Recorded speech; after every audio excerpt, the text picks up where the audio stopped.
Kenapa sholat yang dipilih sama Allah sebagai kewajiban di mana Allah menyampaikannya langsung kepada Nabi Muhammad?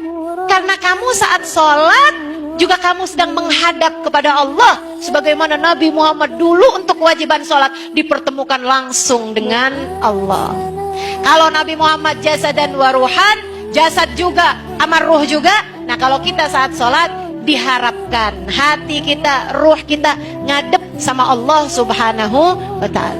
Makanya ibu perhatiin deh, kalau ibu sholat tuh gitu, Allahu Akbar nih, yang sholat nih diawali dengan Allahu Akbar. Kenapa Allahu Akbar? Kenapa nggak Subhanallah? Kenapa nggak Alhamdulillah? Kenapa nggak La ilaha illallah? Ya kan? Itu kan kalimat paling penting dalam Islam. Orang tuh kalau nyebut La ilaha illallah berarti masuk Islam. Kan begitu? Kenapa nggak La ilaha illallah gitu? Tapi Allahu Akbar. Kenapa? Ini saya kasih tahu ibu khusus sekalian. Allahu Akbar itu artinya Allah Maha Besar.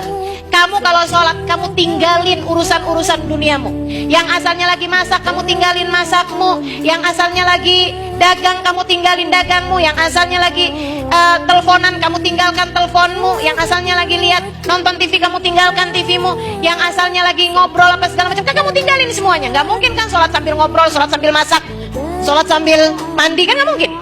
Kamu tinggalin semua kegiatan duniamu untuk kamu menghadap Allah Subhanahu wa ta'ala. Jadi kamu bilang Allahu Akbar dengan gerakan takbir, seolah menjadikan semua urusan di belakangmu, karena kamu tahu bahwasanya semua urusan kecil, yang besar adalah Allah. Kamu tinggalin semua urusan, sebab semua urusan ada dalam kendali Allah. Sekarang kamu ngadep sama Allah. Jadi kamu sholat Allahu Akbar. Urusan makanan kecil, urusan masakan kecil, urusan suami kecil, urusan anak kecil, urusan dagang kecil, urusan duit kecil, semua urusan kecil. Ustazah, bukannya urusan sama suami besar, tapi kan suami dalam kendali Allah juga. Bukannya urusan orang tua kita besar Ustazah, betul, tapi kan urusan orang tua kita juga dalam kendali Allah. Hati orang tuamu, hati suamimu adanya dalam genggaman siapa? Allah Subhanahu wa ta'ala. Bahkan hatimu, urusan penyakit-penyakit segala macam kecil semua, yang besar Allah Subhanahu wa ta'ala. Jadi itu Bu, buat kita mantepin hati. Semua urusan saya kebelakangin, yang ada di hadapan saya adalah Allah. Karenanya kita bilang Allahu Akbar. Allahu Akbar. Habisnya itu kita bilang Allahu Akbar kabira. Hanya Engkau saja Allah yang besar. Aku akan membesarkanmu senantiasa. Walhamdulillah katsira. Aku berterima kasih yang banyak padamu ya Allah. Masih dijadikan Islam, masih dijadikan mukmin, cinta padamu, makasih ya Allah, masih bisa sholat. Alhamdulillah katsira. Subhanallah bukrata wasila. Aku akan bertasbih padamu sepanjang siang dan malam. Inni wajjahtu wajhi lilladzi fataras samawati wal ard. Aku hadapkan diriku ya Allah, ngadep. Sama kayak Nabi Muhammad malam Isra Mi'raj ngadep sama Allah. Kita bilang dalam sholat kita, Inni wajjahtu wajhi, ya Allah aku hadapkan wajahku yang hina dina belepotan dosa ini, yang penuh dengan kehinaan-kehinaan ini, yang selalu mengerjakan perbuatan dosa ini, yang gak ngerti-ngerti keagungan Allah, yang gak ngerti-ngerti kemuliaan Allah ini. Meskipun dengan belepotan dosa, meskipun dengan banyak noda aib dosa-dosa, kami tetap memberanikan diri menghadap kepadamu ya Allah. Inni wajjahtu wajhi lilladzi fataras samawati wal ard, kepada Engkau yang menguasai langit dan bumi. Diri ini hina, kami hadapkan kepadamu yang maha mulia. Hanifah, karena saya menginginkan kebaikan. Muslimah, karena saya muslim, karena saya mukmin. Wa ma ana minal musyrikin, saya tidak pernah ragu-ragu kepadamu ya Allah. Kemudian kita perbaharui ikrar kehidupan dalam sholat kita. Inna sholati wa nusuki wa mahyaya wa mamati lillahi rabbil alamin. Ya Allah, sholat saya ini, bahkan bukan hanya sholat yang ini, semua ibadah saya ya Allah. Bahkan bukan cuma ibadah saya aja ya Allah, mahyai, hidup saya ya Allah. Saya makan, saya mandi, saya pakai baju, saya bangun rumah, saya benar sama suami, saya ngurusin anak, saya masak, saya nyapu, saya ngepel, saya hadir majelis talim, saya jalan, saya keluar, saya di rumah. Mahyaya, hidup saya ya Allah. Wa mamati, bahkan mati saya sekalipun ya Allah, lillahi rabbil alamin, saya persembahkan hanya untukmu ya Allah.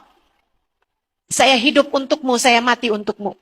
Saya sholat untukmu, saya ibadah untukmu. Saya bernafas untukmu, saya melangkah karenamu. Ikrar kita dalam kehidupan.